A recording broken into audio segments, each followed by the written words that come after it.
জোড়ায় স্বাস্থ্য সেবা পৌঁছে দিতে পেরেছে আমাদের প্রকল্পের ডাক্তার, নার্স, প্যারামেডিক সহ সকল স্বাস্থ্যকর্মীরা।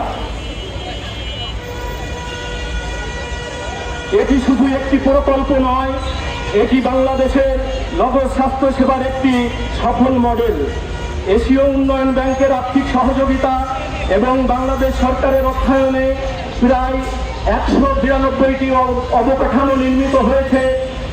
এই নগর মাতৃ সদন ও নগর স্বাস্থ্য কেন্দ্রগুলোতে প্রতিদিন হাজার হাজার মানুষ প্রসবকালীন সেবা, শিশু স্বাস্থ্য সেবা, প্রজনন স্বাস্থ্য সেবা, পুষ্টি সেবা, বিসিসি কার্যক্রম এবং অ্যাম্বুলেন্স সেবা পেয়ে আসছেন।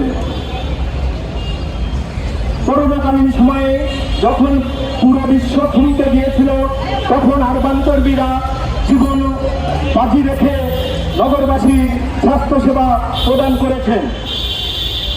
রুবেলা টিকাদান কর্মসূচি, জাতীয় টিকাদান কার্যক্রম, মাতৃ স্বাস্থ্য সুরক্ষা প্রত্যেক ক্ষেত্রে আরবান কর্মীদের অবদান অনস্বীকার্য। আজ সরকার এই অবকাঠামো স্বাস্থ্য মন্ত্রণালয়ের অধীনে হস্তান্তরের যে সিদ্ধান্ত গ্রহণ করেছে, আমরা সেটিকে স্বাগত জানাই। কারণ আমরা বিশ্বাস করি দেশের স্বাস্থ্যসেবা আরো শক্তিশালী হোক, জনগণ আরো উন্নত স্বাস্থ্যসেবা পাক। জেলা থেকে আসছে, তারা তাদের কোলের বাচ্চা রেখে আসছে। এখন মাননীয় প্রধানমন্ত্রী, আপনি তো বুঝবেন, একটা মা যখন বাচ্চা রেখে রাস্তায় আসে তার কতটা কষ্ট হয়। অতএব আপনি একটু সুদৃষ্টি দেন এই কর্মীদের প্রতি। হ্যাঁ, এখানে কর্মীরা মাথায় তেল দিয়ে আদর করে রুগীদের আনে। এরকম কোনো বাংলাদেশে হাসপাতাল নাই যেখানে আদর করে কোনো হাসপাতালে রুগী নিয়ে আসে। যেখানে আপনাদের এখানে ঢাকা শহরে অনেক চাকরির আপনার যখন সেবা সার্ভিস চার্জ 1500 টাকা, সেখানে আমাদের এই একমাত্র এই নগর স্বাস্থ্য কেন্দ্রে সবচেয়ে কম ভিজিটে সেবা দেওয়া হয়। এবং এই মারা তাও তাদের মাদের অনেকবার যেয়ে তাদের কাউন্সিলিং করে আমাদের কর্মীরা আমাদের হাসপাতালে নিয়ে এসে আদর যত্নের সাথে অনেক সুস্থতার সাথে তাদেরকে সেবা দেয়। কারণ সরকারের যেহেতু বিবেচনাধীন আছে, এখানে উগ্রতা কিংবা অন্য কিছু দেখা একটু লাভ দেয়। শুধু এটুকু বলতে পারি যে সরকারি প্রক্রিয়ায় একটু জটিলতা, একটু সময়, একটু প্রক্রিয়াগত পদ্ধতি অনুসরণ করে এই পরবর্তী কার্যক্রম গ্রহণ করতে হয়।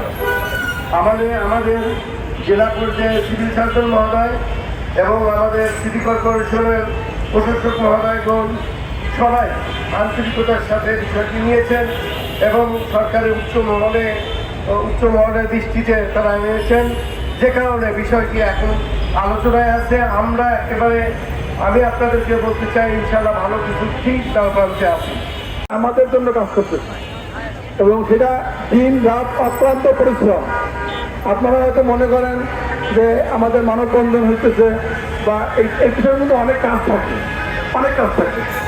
যেই কাজগুলো পরেই কিন্তু আমরা এখানে আসতে পারি। আমাদের পেপার ওয়ার্ক থাকে, আমরা শুধু এখানে এসে কথা বললে হবে না, বিভিন্ন মিনিস্ট্রিতে, বিভিন্ন সচিবালয়, মন্ত্রণালয় আমাদের একটা টিম আছে, যোগাযোগ করতে হয়। আমাদের অনেক অক্লান্ত পরিশ্রম থাকে। তখনই খারাপ লাগে যে আমাদের যে ভাই বা বোনেরা আমাদের এই কাজগুলোকে সাধুবাদ না জানিয়ে তারা মাঝে মধ্যে নিজেদের মধ্যে মন করা কিছু কথা বলে। আমি জিজ্ঞেস করতাম যে প্রধানমন্ত্রী, আপনি আমাদের সাথে 10 মিনিট সময় দাঁড়ায় দেখেন যে আমরা কি কষ্টে আছি, কি অবস্থা আছে। আর আপনি আরবান নিয়ে জানি না আপনার কতটুকু ধারণা আছে। আপনি যখন বিদেশে ছিলেন তখন আপনার মা এটা স্থাপন করে দিয়ে গেছে। সে আপনার মার হাতে গড়া জিনিসটা আপনি ভেঙে দিতে যাচ্ছেন, আমার আসলে বোধগম্য হচ্ছে না। আপনি কি আরবান সম্পর্কে কতটুকু জানেন? আপনি একবার স্কয়ার হাসপাতাল ঘুরে আসেন, একবার আরবানে গিয়ে ঘুরে আসেন। আর স্কয়ার হাসপাতালের কর্মীরা, ডাক্তার, নার্স যারা কাজ করে তাদেরকে লক্ষ লক্ষ টাকা বেতন দিতে হয়। আর আমাদের আরবানে যা কর্মীরা আছে